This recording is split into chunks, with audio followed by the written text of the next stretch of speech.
오늘 이 새벽에 함께 보실 말씀은 신명기 1장 41절에서 46절 말씀까지입니다.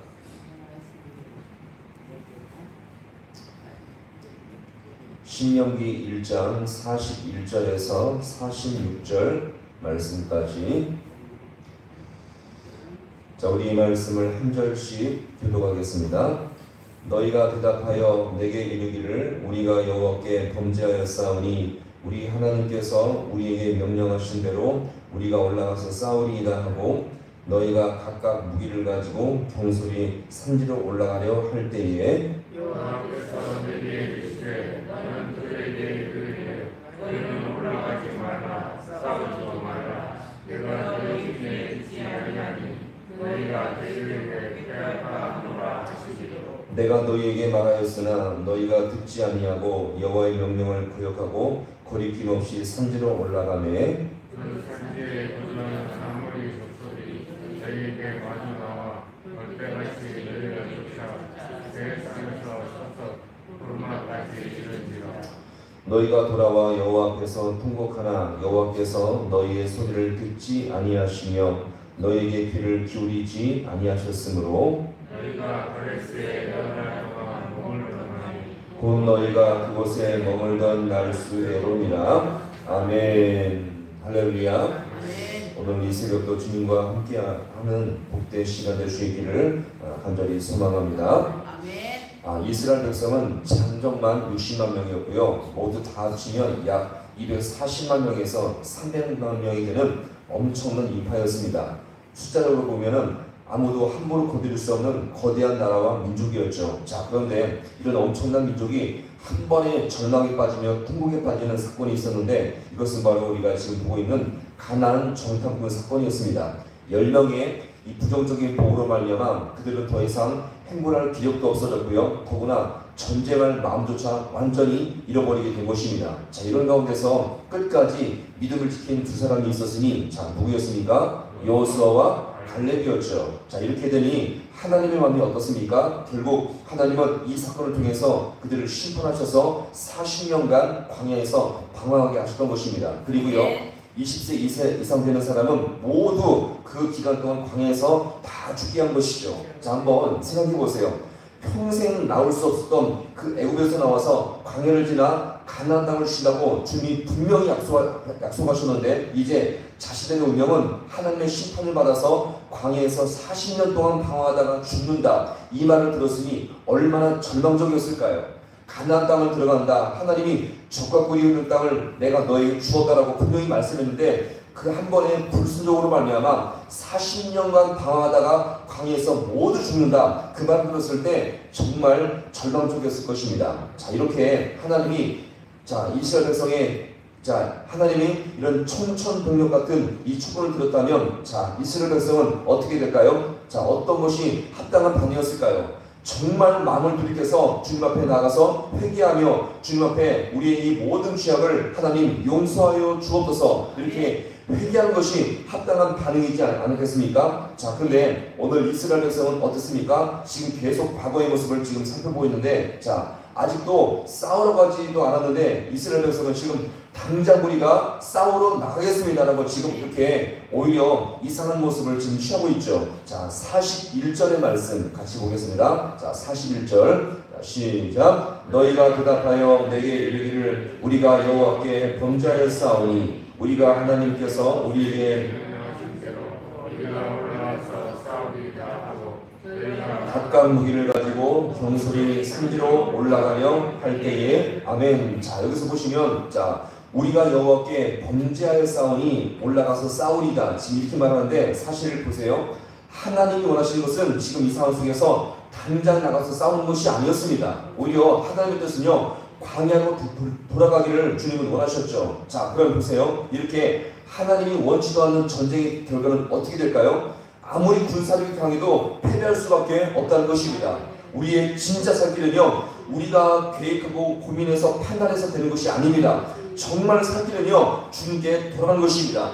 주님께 돌아가서 하나님 내가 정말 죄인입니다. 우리가 어리석었습니다. 우리가 허물과 죄악을 주님 용서하여 주시옵소서. 그렇게 진심으로 기도하며 회개할 때에 주님께서 살 길을 열어주시고 함께할 줄로 믿으시길 바랍니다.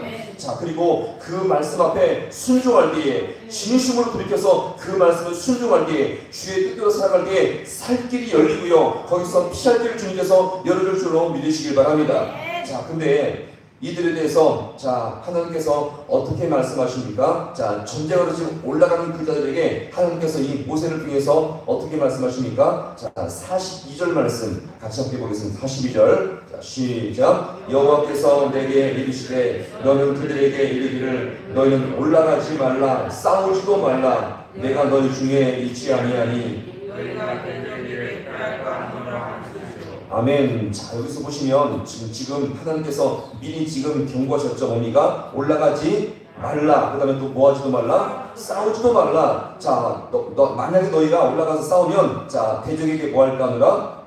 패할까 하노라. 이미 이것은 너무나 치명적인 지금 패배의 모습을 주님께서 이미 말씀하고 있습니다. 근데 오늘 이 말씀을 보다가 더욱더 제 마음속에 가슴이 아팠던 것은 뭐냐면 하나님이 핵심을 말씀해 주시거든요. 뭡니까? 내가 너희 중에 뭐하니? 있지 아니하니. 이것은요 패배보다 더 심각한 상태입니다. 분명히 이들의 전쟁은요 군사가 얼마나 있냐, 무기가 얼마나 있냐 이것으로 따질 수 있는 것이 절대 아니었죠. 가장 치명적인 문제는 뭐냐면 하나님이 그들 가운데 더 이상 있지 않겠다 이 말씀인 것입니다. 오늘 우리 모임과 교회 가운데 하나님이 함께한 것이 가장 큰 은혜요 복인 줄로 믿으시기 바랍니다. 우리가 함께할 때 주님께서 함께하실 때 기도할 때 역사가 있고요 주님을 만날 수 있는 복된 관계가 있는 줄로 믿으시길 바랍니다. 가장 복된 교회는요 하나님이 너희 중에 함께 있는 그 교회입니다. 그리고 가장 불행한 교회는요 예배 형식은 있지만 예배 모임은 있지만 주님께서 임재하지 않고 그냥 예배 드리고 끝나는 교회예요. 아무 느낌이 없죠. 아무 감격과 아무 힘과 소망이 없습니다. 너무나 비참한 것은요 우리가 예배를 드리고 끝나고 나가는데 예배의 형식과 틀은 있지만 하나님의 임재와 주님의 뜻을 깨닫지 못하고 그냥 돌아가는 일 자체가 무엇입니까? 내가 너희 중에 있지 아니하니 이것입니다. 따라서 우리는 매 순간순간마다 우리의 모임 속에서 우리 예배 속에서 내가 너희 중에 함께 있는 것을 경험하며 나갈 수 있는 우리 모두가 될 수 있기를 간절히 축원합니다. 자, 이렇게 하나님이 싸우라고 하지 않았는데도 결국 이스라엘 백성은 어떻습니까? 결국 가나안을 공격하러 올라갔습니다.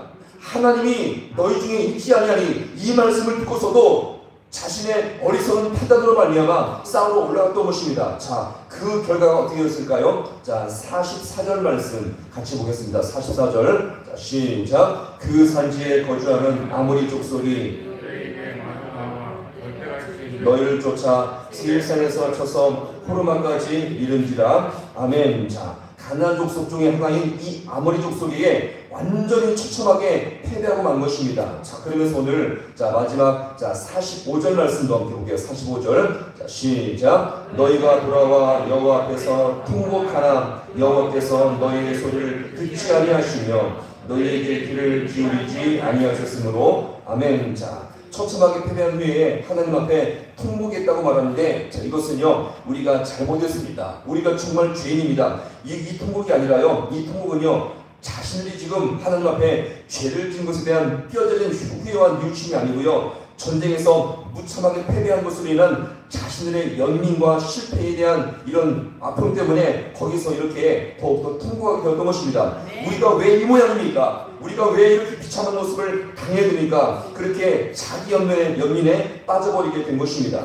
자, 그럼 오늘 이 말씀을 정리해 볼게요. 하나님은요 어떤 상황 속에서도 정말 그 주님과 죄악 가운데 끊어져 있었다면 형제처럼 진심으로 돌이키고 회개하면 주님은요 용납하시고 받아주시는 분임을 우리가 분명히 기억하시기 바랍니다. 자, 그런데 오늘 이 본문의 말씀에서 이스라엘 백성은 어떻습니까? 끝까지 회개하지 않아요. 통곡하며 우리가 범죄하여 싸우니 그런 비슷한 모습은 취했지만 정말 진심으로 한 번도 주님께 회개하지 않고 자기 연면에만 빠져있게 된 것입니다. 그러니 얼마나 답답한 상황입니까? 정말 이 상황 속에서 아무리 괴롭다고 살려달라고 해봤자 하나님은 듣지를 않게 된다는 거죠. 오히려 모든 것을 주님께 맡기고 내려놓고 진심으로 돌이키면 하나님은요 다시 받아주시고 은혜길로 인도할 줄로 믿으시길 바랍니다. 그래서 우리 모든 우리 모임과 우리 세단교회 가운데 간절한 바람은 무엇이냐면 내가 너희 중에 있느니라. 우리가 함께 더욱더 주님을 예배할 때에 주님께 모여서 기도할 때마다 하나님의 인재와 영광을 맛볼 수 있는 복된 교회가 될 수 있기를 간절히 소망합니다. 그래서 주님께 나올 때마다 주님을 만남으로 말미암아 내가 너희 중에 함께 있음으로 말미암아 내가 너희를 축복하노라 이 귀한 말씀의 약속을 늘 충만히 누리며 살아갈 수 있는 우리 모두가 될 수 있기를 주님의 이름으로 간절히 축원합니다. 기도하시겠습니다.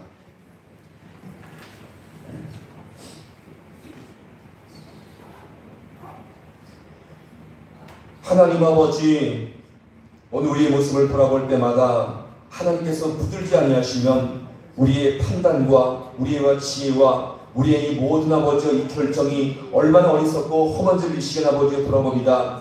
주님과 끊어진 상태에서 전쟁하려고 아둥바둥하며 애를 썼지만 그 모든 아버지 판단과 결정이 얼마나 어리석고 아버지 무지한 일을 이 시간 아버지에 돌아봅니다. 하나님, 우리 인생 속에서 하나님과 끊어진 상태에서 내가 결정하고 내가 판단한 것들이 얼마나 어리석은지를 아버지여 알게 하여 주시옵시고 주님께 돌아와서 아버지 주님 앞에 회개하며 주님께 돌아감이 가장 큰 은혜요 복인 것을 믿고 살아갈 수 있는 우리 모든 주의 성도들 되게 하여 주옵소서. 간절히 바라는 것은 아버지여 우리가 모일 때마다 우리가 예배할 때마다 내가 너희 중에 함께 있나니 이 귀한 약속의 말씀을 붙들고 주님을 만날 수 있는 우리 모든 주의 성도들 되게 하여 주셔서 이 어둡고 험한 세상 속에서도 주님의 인도하심을 붙들고 체험해 나갈 수 있는 우리 모든 주의 백성들 되게 하여 주옵소서. 이 새벽에 그 주님을 쉴 수 있지 않으며 감격으로 말미암아 더욱 오늘 하루도 믿음으로 승리할 수 있는 우리 모든 주의 성도들 되게 하여 주옵소서. 모든 것 주님 앞에 간절히 바라고 나오며